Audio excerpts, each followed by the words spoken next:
याद में बैठे रहते हैं। एक दिन नारद जी आ गए। नारद जी ने कहा, प्रभु वैकुंठ में आ गए हो, फिर भी आज भी उन गांव की गंवार गोपियों को याद करते रहते हो। नारद जी से भगवान कहने लगे, नारद जी हमारे सर में बहुत दर्द हो रहा है। तो बोले, महाराज कोई इलाज है, कोई दवाई बताओ ना। बोले, मेरे किसी प्रेमी भक्त के चरण की धूल अगर ला करके मेरे मस्तक में लगा दोगे तो मेरे सर का दर्द चला जाएगा। नारद जी आए होंगे, आप जैसे किसी प्रेमी भक्त के पैरों की धूल मांगी होगी, कहा कि अपने पैर की धूल दे दो, भगवान के मस्तक में लगाने हैं। आप लोगों ने मना कर दिया, आपने कह दिया पागल हो गए हो, मेरे पैर की धूल मेरे प्रेमास्पद के मस्तक पर लगेगी, अरे मुझे नरक में जाना पड़ेगा, 100 जन्म मुझे कीड़े पड़ेंगे, नरक में जाना पड़ेगा। तो बोले क्या करें? तो बनारस जी आज हताश हो गए, इतने लोगों से मांगते मांगते किसी ने नहीं दी। रात को शाम हो गया और शाम के समय कालिंदी के कूल पे यमुना के किनारे वृंदावन पहुंचे और वृंदावन में वो ब्रजांगनाएं, ब्रज की गोपियां विहार कर रही थीं। तो नारद जी को देखा तो सब दौड़ करके आ गईं। कहने लगी, नारद जी महाराज ये बताओ हमारे प्रियतम कैसे हैं, मेरे कन्हैया कैसे हैं? नारद जी कहने लगे, उन्हीं के वजह से बड़े परेशान हैं, उनको सर में दर्द हो रहा। बोले सर में दर्द हो रहा? हाँ। तो बोले कोई इलाज नहीं, कोई दवाई नहीं है? तो बोले एक ही दवाई है। उन्होंने कहा मेरे किसी प्रेमी भक्त के पैर की धूल ले आओ, वो मस्तक में लगानी है। गोपियों ने विचार भी नहीं किया, सबने एक दुपट्टा बिछाया और अपने पैर की धूल झाड़ झाड़ करके सबने दे दी। बोले ले जाओ और ये लगा करके फिर बताना करके अब दर्द कैसा है। नारद जी कहने लगे, तुम गांव की बिना पढ़ी लिखी गंवार गोपियों, तुम्हें ये नहीं पता है, ये तुम्हारे पैर की धूल जब भगवान के मस्तक में लगेगी तो तुम्हें नरक में जाना पड़ेगा। तो उन गोपियों ने कहा, नारद जी मुझे नरक में जाना पड़े, 100 जन्म मुझे नरक में कीड़े पड़े, परंतु मेरा केवल उद्देश्य ये है कि मेरे प्रियतम सुखी रहे, मेरे प्रियतम आनंद में रहे, उनके जीवन में कोई दर्द ना हो। तो प्रेम समर्पण की विधा है।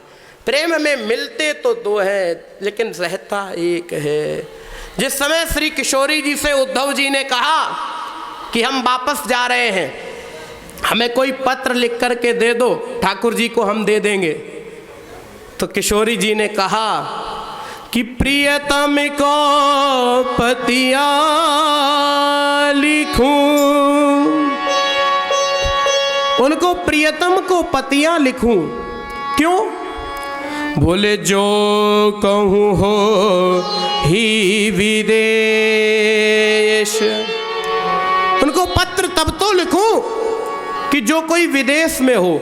किसी को लेटर आप लोग क्यों लिखते हो? व्हाट्सएप करते हो, लेटर लिखते हो। अब तो लेटर का ज़माना ही चला गया, अब तो व्हाट्सएप आ गया, फेसबुक आ गया, चैट आ गई, इंस्टाग्राम आ गया। बोले अब तो लेटर का ज़माना ही चला गया।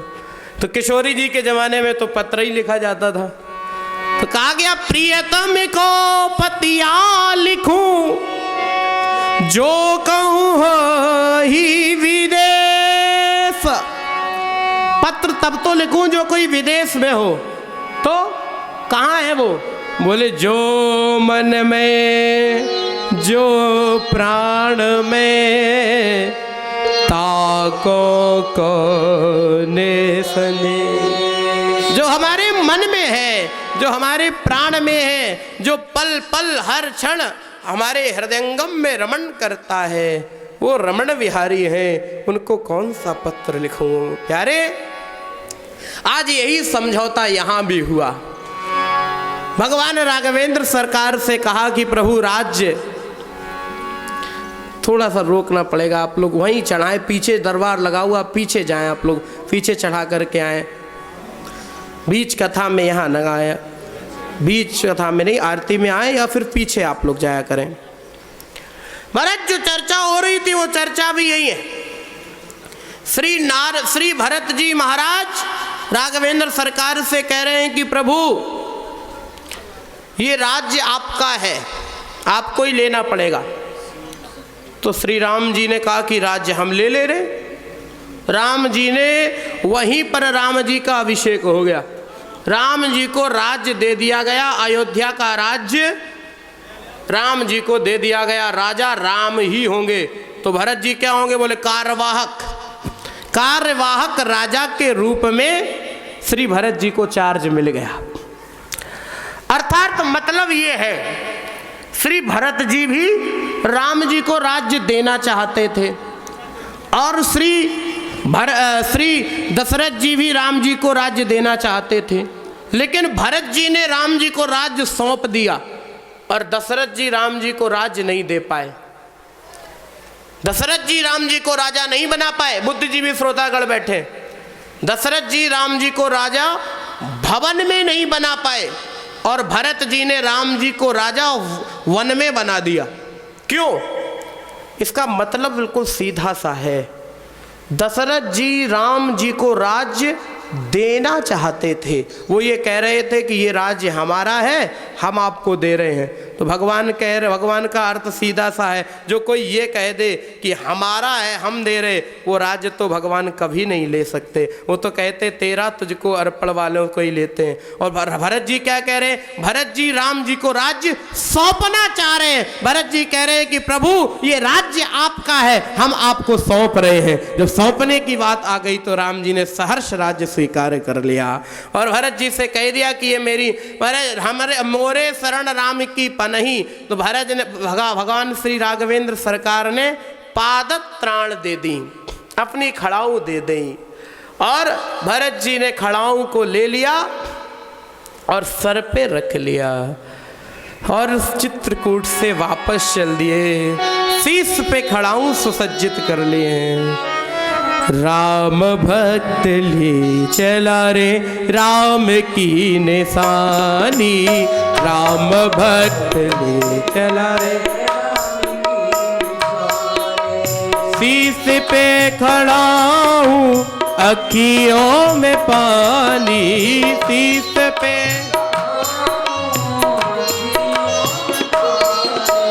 राम भक्त भी चला रे राम की निशानी, राम भक्त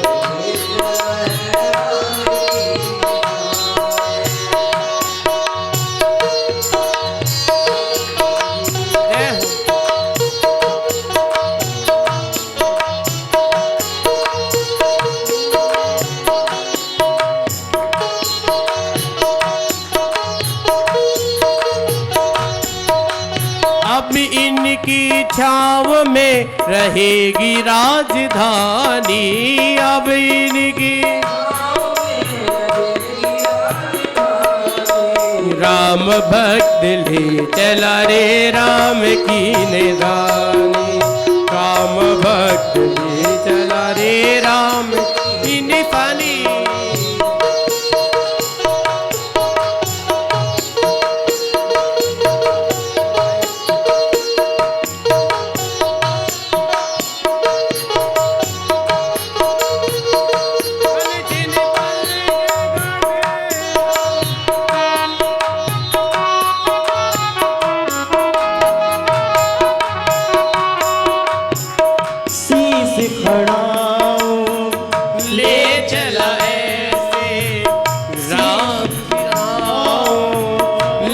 चला ऐसे राम सिया जी संग हो जैसे, सांस खड़ाओ ले चला ऐसे राम सिया जी संग हो जैसे, चरणों में रहेगी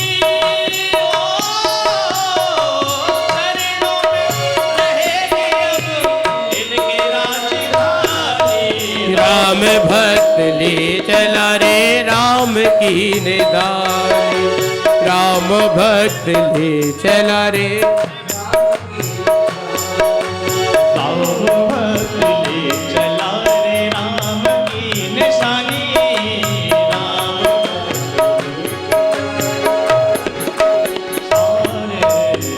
महाराज श्री राम जी के भक्त भरत जी ने पादत त्राण भरत प्रभु करी कृपा पावरी दीनी, सादर भरत शीस धर लीनी। अंत तो मैं यही कहूं कि उनके चरित्र का कोई विश्राम हो ही नहीं सकता। जितना कहूं उतना कम है, क्योंकि महाराज अगर मैं कहूं तो किसी की महिमा है, राम जी की महिमा सुनाई गई है। ये राम जी की महिमा का ग्रंथ है, ये जो चरित्र है ये राम जी की महिमा का ग्रंथ है। लेकिन ये जो अयोध्या कांड है, जो अवध कांड है, ये भरत जी की महामहिमा का ग्रंथ है। इसमें महामहिमा बताई गई। भरत महामहिमा जगरासी, भरत जी की महामहिमा है और सब में तो राम जी की सिर्फ महिमा है, लेकिन भरत जी की तो महामहिमा है। कितना उनके चरित्र को कहूँ, बस इतना कह सकता हूँ मेरे गोस्वामी बाबा पर उनका बड़ा उपकार है। क्यों?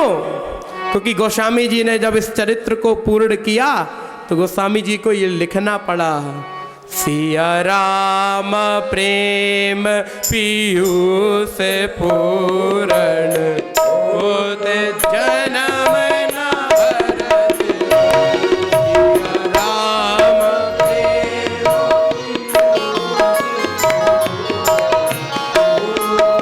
जन्म न भरत।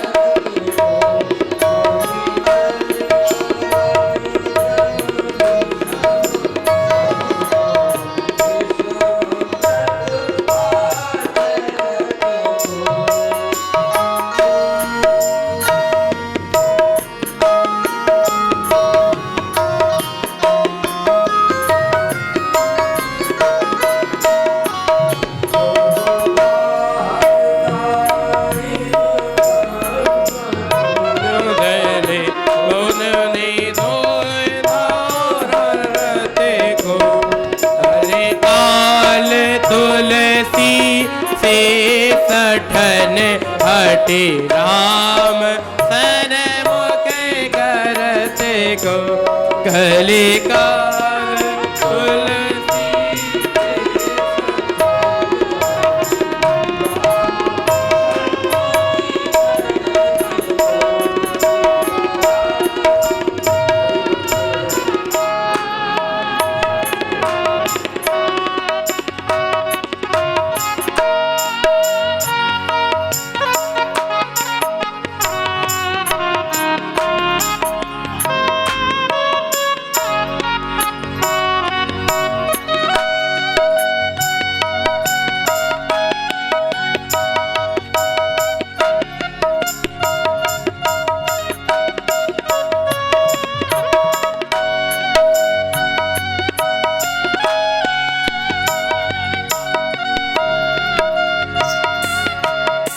कुछ ना बिगड़े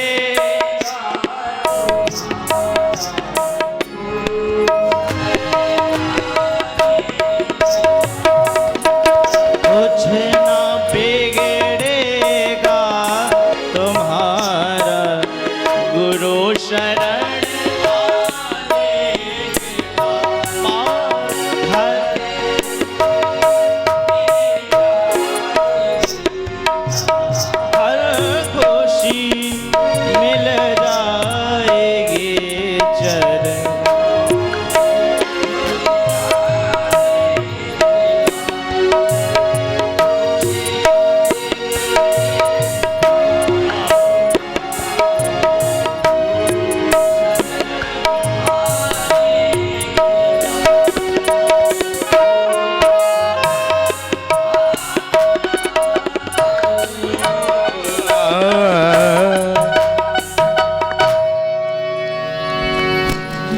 से बोले राघवेंद्र सरकार की। आवाज जरा तेज आनी चाहिए, ऐसा लगना चाहिए कि कसेला महोत्सव में लोग आए। और महोत्सव का मतलब समझ आए, जैसे प्रदर्शनी महोत्सव, इटावा महोत्सव, एटा महोत्सव। महोत्सव का मतलब जहां शोर शराबा हो। तो अब जब ये आध्यात्मिक महोत्सव चल रहा है तो जयकारे की आवाज इतनी तेज होनी चाहिए कि महाराज आस पड़ोस तक इतनी आवाज जानी चाहिए कि लोगों को समझ में आ जाए महोत्सव राम भक्तों का शुरू हो चुका है। बोलो राघवेंद्र सरकार की। परम प्रेमास्पद परमात्मा स्वरूप प्रातः स्मरणीय परम पूज्य व्यास जी भगवान मंच पर मंचासीन हो चुके हैं। महर्षि श्री का प्रथम व्यास पूजन एवं माल्यार्पण इस अधिवेशन के मुख्य यजमान श्री रूप किशोर पांडे जी शपथनीक कर रहे हैं। हम आप जहाँ पर बैठे हैं हाथ जोड़ करके श्रृंखला में सम्मिलित होंगे। ओम नमोस्तुते व्यास विशाल बुद्धे भुल्लारविंदायित भद्र नेत्रम येन त्वया भारततैलवर्णः प्रज्वालितो ज्ञानमय प्रदीप नारायणं नमस्कृत्य नरं चैव नरोत्तमं देवीं सरस्वतीं व्यासं ततो जय मुदीरयेत। बोले व्यास भगवान की जय हो। आज चलने वाले इस महाधिवेशन का अष्टम दिवस की इस वेला में हम आप सभी लोग उपस्थित और भगवान श्री राघवेंद्र की परम पावनी कथा का श्रवण लाभ, दर्शन लाभ और किस किस लाभ की चर्चा करूं। यहाँ माँ भगवती का सच्चंडी महायज्ञ जिसकी सुगंध लाभ आप लोगों को मिल रही है, क्योंकि माँ जब यज्ञ होता है तो उसकी जो अग्नि का जो दिव्य धुंध हम लोगों के मध्य में हम लोगों के श्वास के द्वारा हमारे अंतःकरण को अभिसिंचित करती है, वो लाभ आप लोगों को यहाँ मिलता है। अनेकानेक लाभों से ओतप्रोत इस कसेला महोत्सव के अष्टम दिवस में आप सभी का हार्दिक स्वागत, वंदन, अभिनंदन। आइए अष्टम दिवस के संचालन और आज पधारे हुए अतिथियों के द्वारा माल्यार्पण का इस श्रृंखला का हम लोग शुभारंभ करते हैं और हमारे मध्य में उपस्थित होते हैं हमारे संचालक महोदय श्री पंडित धीरेन्द्र पांडे जी।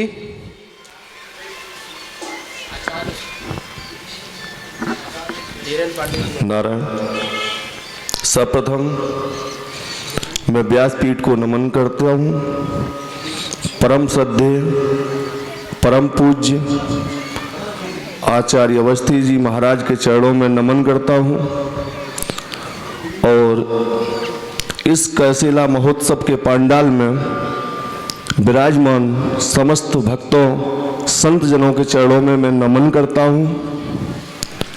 समय न ज़्यादा लेते हुए और माल्यार्पण स्वागत का कार्यक्रम चालू है। हमारे भाई की एक इच्छा है तो मैं कह ही दूं कि जी रहा हूं जिसका नाम लेकर, जी रहा हूं जिसका नाम लेकर, पता है कुछ ये कैसे बची है। और खड़े हो जिस सभ्यता की अटारी पर, वो हम ही बदनाम लोगों ने रची है। सबसे पहले हमारे बीच में हमारे बुजुर्ग श्री ज्ञादिन पांडे जी पूर्व प्रधान जी आए, महाराज जी को माला पहनाकर स्वागत करें।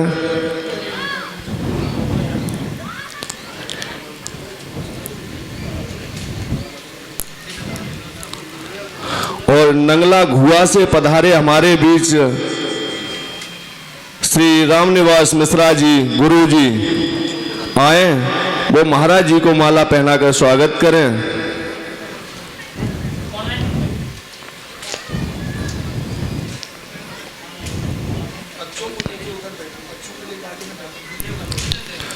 भैया कल कहा था और आज फिर मैं कहूंगा, केवल हाथ जोड़ के ही कहूंगा कि बच्चे आगे न बैठे, जो हमारी मजबूरी है।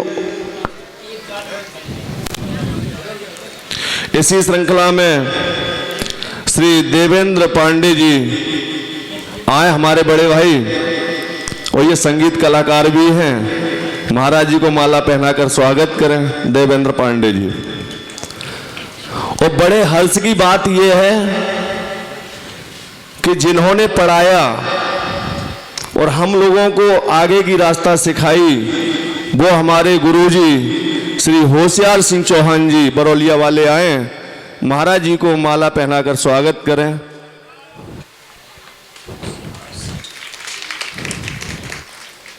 भाई प्रथम सीढ़ी हमारी यही रहे हैं, इन्होंने ही सबसे पहले कलम पकड़ना सिखाया। जब पट्टी पे पढ़ा करते थे तब। इधर से बुलाओ, इधर से बुलाने में आसानी होगी। हाथ पकड़ लिए, आ जाओ। अब हाथ पकड़ लिए, आ जाओ। इसी बीच में हमारे बीच बैठे श्री मुरारी लाल द्विवेदी आए, महाराज जी को माला पहनाकर स्वागत करें। द्विवेदी और नंगला खंदारी से पधारे कृष्णा राम पाठक जी आए, वो महाराज जी को माला पहनाकर स्वागत करें। पाठक जी।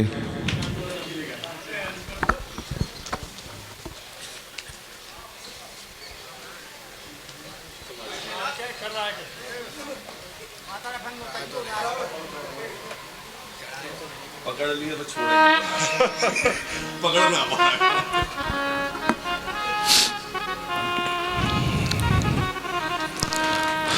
और उदयपुरा से आए हुए बदन सिंह साक जी आए, वो महाराज जी को माला पहनाकर स्वागत करें। और भैया मेरे दिमाग से कुछ नाम उतर गया, जो आगे चश्मा लगाए बैठे हैं, हाथ यों करे। पीली शर्ट वाले के बगल में दोनों लोग आए और महाराज जी को माला पहनाकर स्वागत करें। आपसे ही कह रहे हैं, पीली शर्ट के बराबर में भैया, नाम भूल गए हम। और सौरभ जी जो आपके पास विराजमान हैं, इन्हें भी यहां तक भेजें। सौरभ भैया आपसे कह रहे हैं। हाँ,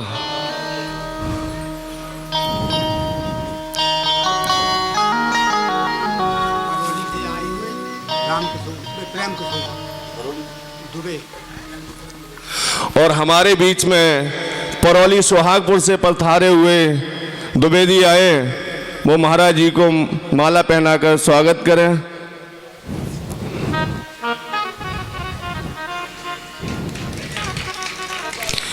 एक बार इतनी गड़गड़ाहट कर दो। कहा जाता है कि भजन कर तो इतना कर, भजन करने की हद कर दे। भजन कर तो इतना कर, भजन करने की हद कर दे, और भजन के नाम पर यमराज का खाता खत्म कर दे।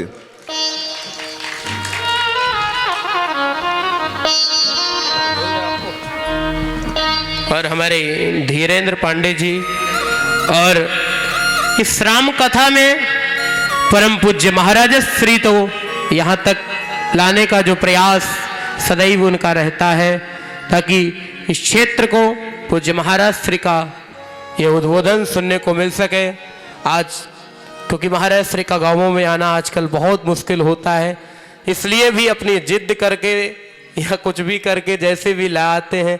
हमारे अश्विनी भैया, उनका बहुत बहुत योगदान रहता है पूज्य महाराज श्री को यहाँ तक लाने के लिए। मैं उनसे निवेदन करूंगा कि आए, पूज्य महाराज श्री का माल्यार्पण कर स्वागत करें। अश्विनी कुमार जी, वरिष्ठ पत्रकार, चौथी दुनिया। श्री ब्रजमोहन पांडे जी हमारे मध्य विराजमान हैं, आए, पूज्य महाराज श्री का माल्यार्पण कर स्वागत करें। और आइए आज एक नई श्रृंखला भी स्वागत के लिए बुलाने को आतुर है। उनका खिंचाई तो कथा के समय बहुत की जाती है, लेकिन उन्होंने कार्य उनके ही दम पर होता है, क्योंकि व्यवस्थापकों के बिना व्यवस्था को मेंटेन करना बड़ी मुश्किल की बात होती है। श्री शिवदास मिश्रा जी भिड़ैया से हमारे मध्य उपस्थित हैं, आए, श्रृंखला में सम्मिलित हों। व्यवस्थापकों के बिना व्यवस्था को बनाना बहुत मुश्किल बात होती है, और हमारे मध्य व्यवस्थापकों की एक लंबी कतार पीछे तक दिख रही है। उन सभी व्यवस्थापकों का मैं किसी का नाम नहीं लूंगा, सब मुझे सामने से दिख रहे हैं, चाहे वो अमन पांडे हो, कुश पांडे हो, या पीछे विकास पांडे हो। जितने भी व्यवस्थापक हमको दिख रहे हैं, मोहित पांडे से लेकर के सारे व्यवस्थापक, राहुल मिश्रा जी भी व्यवस्था में सहयोग करते हैं। सभी लोग आ जाएं, एक एक करके पूज्य महाराज श्री के माल्यार्पण कर स्वागत करें और इस श्रृंखला में सम्मिलित हो।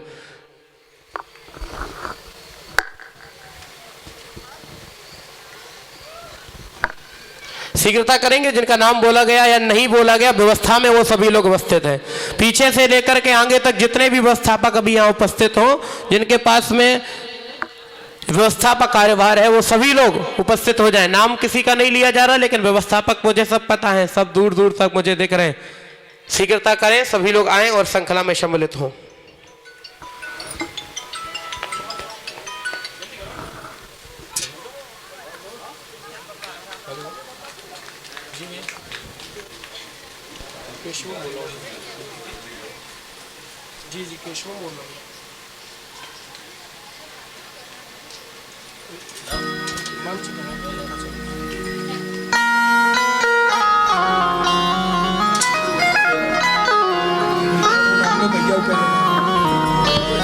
हमारे बीच केशवम अवस्थी जी को माला पहनाते स्वागत करते हुए हमारे छोटे भाई राहुल मिश्रा जी, और हम चाहेंगे कि यहाँ पे जो हमारे व्यवस्थापक खड़े हुए हैं वो हमारे केशव महाराज जी का भी स्वागत करें।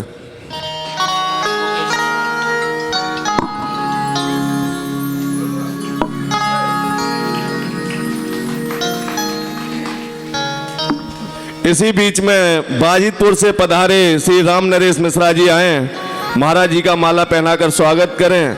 और नगरिया से पधारे हुए ठेकेदार भैया और कस्तूरपुरा से पधारे हमारे पाड़े जी अशोक भैया जी आए, महाराज जी का माला पहनाकर स्वागत करें।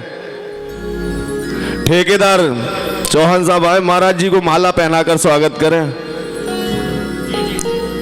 कस्तूरपुरा से पधारे अशोक पांडे जी आए, महाराज जी को माला पहनाकर स्वागत करें।